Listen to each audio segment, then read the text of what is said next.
jako drago što večeras možda otvorimo izložbu slika Ištvana Fucka, slikara iz Srbobrana.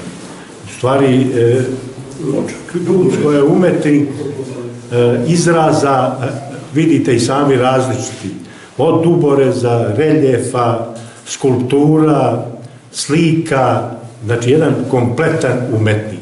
Njegov izraz je toliko raznolik da sam ja oduševljen prvi put kad sam vidio ove njegove radove kad smo postavljali danas ovdje u galeriji Zdravka Mandića, kojom prilikom možda posjetite i njegov legat koji ne znaju za te slike, koji prvi put dolaze ovdje mogu da pogledaju gore njegov legat.